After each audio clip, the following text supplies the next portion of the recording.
Chapter 15. Goodbye, Grandma. There's still something you've left out, Mr. Cranky said. I can't think what it could be, George said. Give it up, Mrs. Cranky said. Pack it in. You'll never get it right. Mr. Cranky looked very forlorn. George looked pretty fed up too. He was still kneeling on the ground, with the spoon in one hand and the cup full of medicine in the other. The ridiculous tiny brown hen was walking slowly away. At that point, Grandma came striding into the yard. From her enormous height, she glared down at the three people below her, and she shouted, "What's going on around here? Why hasn't anyone brought me my morning cup of tea? It's bad enough having to sleep in the yard with the rats and mice, but I'll be blowed if I'm going to starve as well. No tea, no eggs and bacon, no buttered toast." "I'm sorry, Mother," Mrs. Cranky said. "We've been terribly busy. I'll get you something right away." "Let George get it, the lazy little brute," Grandma shouted. Just then the old woman spotted the cup in George's hand. She bent down and peered into it. She saw that it was full of brown liquid. It looked very much like tea. "Ho, ho!" she cried. "Ha, ha! So that's your little game, is it? You look after yourself all right, don't you? You make quite sure you've got a nice cup of morning tea, but you didn't think to bring one to your poor old Grandma. I always knew you were a selfish pig." "No, Grandma," George said. "This isn't—" "Don't lie to me, boy!" the enormous hag shouted. "Pass it up here this minute." "No," cried Mrs. Cranky. "No, Mother, don't. That's not for you." "Now you're against me too," shouted Grandma. "My own daughter tried to stop me having my breakfast, tried to starve me out."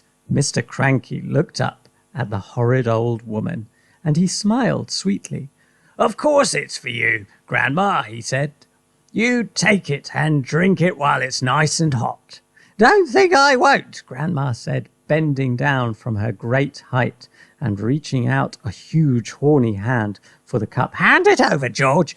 "No, no, Grandma," George cried out, pulling the cup away. "You mustn't. You're not to have it." "Give it to me, boy," yelled Grandma. "Don't," cried Mrs. Cranky. "That's George's marvellous—" "Everything's George's round here," shouted Grandma. "George's this, George's that. I'm fed up with it." She snatched the cup out of little George's hand and carried it high up out of reach. "Drink it up, Grandma," Mr. Cranky said, grinning hugely. "Lovely tea." "No," the other two cried. "No, no, no." But it was too late. The ancient beanpole had already put the cup to her lips, and in one gulp she swallowed everything that was in it. Okay. So, Chapter 15, Goodbye Grandma, continued. "Mother," wailed Mrs. Cranky, "you've just drunk 50 doses of George's marvellous medicine, number 4, and look what one tiny spoonful did to that little old brown hen." But Grandma didn't even hear her. Great clouds of steam were already pouring out of her mouth, and she was beginning to whistle. "This is going to be interesting," Mr. Cranky said, still grinning. "Now you've done it," cried Mrs. Cranky, glaring at her husband. "You've cooked the old girl's goose." "I didn't do anything," Mr. Cranky said. "Oh, yes, you did. You told her to drink it." A tremendous hissing sound was coming from above their heads. Steam was shooting out of Grandma's mouth and nose and ears and whistling as it came. "She'll feel better after she's let off a bit of steam," Mr. Cranky said. "She's going to blow up," Mrs. Cranky wailed. "Her boiler's going to burst." "Stand clear," Mr. Cranky said. George was quite alarmed. He stood up and ran back a few paces. The jets of white steam kept squirting out of the skinny old hag's head, and the whistling was so high and shrill it hurt the ears. "Call the fire brigade," cried Mrs. Cranky. "Call the police. Man the hose pipes." "Too late," said Mr. Cranky, looking pleased. "Grandma!" shrieked Mrs. Cranky.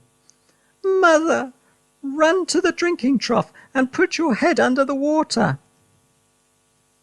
But even as she spoke, the whistling suddenly stopped and the steam disappeared. That was when Grandma began to get smaller. She had started off with her head as high as the roof of the house, but now she was coming down fast. "Watch this, George," Mr. Cranky shouted, hopping round the yard and flapping his arms. "Watch what happens when someone's had 50 spoonfuls instead of one." Very, very soon Grandma was back to normal height. "Stop!" cried Mrs. Cranky. "That's just right." Chapter 15, Goodbye Grandma, continued the final part. But she didn't stop. Smaller and smaller she got. Down and down she went. In another half-minute she was no bigger than a bottle of lemonade. "How do you feel, Mother?" asked Mrs. Cranky anxiously. Grandma's tiny face still bore the same foul and furious expression it had always had. Her eyes, no bigger now than little keyholes, were blazing with anger. "How do I feel?" she yelled. "How do you think I feel? How would you feel if you'd been a glorious giant a minute ago and suddenly you're a miserable midget?" "She's still going." "Oh, she's still going," shouted Mr. Cranky gleefully. "She's still getting smaller, and by golly she was." When she was no bigger than a cigarette, Mrs. Cranky made a grab for her. She held her in her hands, and she cried, "How do I stop her getting smaller still?" "You can't," said Mr. Cranky. "She's had 50 times the right amount." "I must stop her," Mrs. Cranky wailed. "I can hardly see her as it is." "Catch hold of each end and pull," Mr. Cranky said. By then Grandma was the size of a matchstick and still shrinking fast. A moment later she was no bigger than a pin, then a pumpkin seed, then... "Where is she?" cried Mrs. Cranky. "I've lost her." "Hooray!" shouted Mr. Cranky. "She's gone! She's gone! She's disappeared completely!" cried "She's gone! She's disappeared completely!" cried Mrs. Cranky. "That's what happens to you if you..." See, it's difficult to tell who's speaking. "That's what happens to you if you're grumpy and bad-tempered," said Mr. Cranky. "Great medicine of yours, George." George didn't know what to think. And there she's gone. For a few minutes, Mrs. Cranky kept wandering round with a puzzled look on her face, saying, "Mother, where are you? Where have you gone? Where have you got to? How can I find you?" But she calmed down quite quickly, and by lunchtime she was saying, "Ah, well, I suppose it's all for the best, really. She was a bit of a nuisance around the house, wasn't she?" "Yes," said Mr. Cranky. Mr. Cranky said, "She most certainly was." George didn't say a word. He felt quite trembly. He knew something tremendous had taken place that morning. For a few brief moments he had touched with the very tips of his fingers the edge of a magic world. Okay, and that's the end.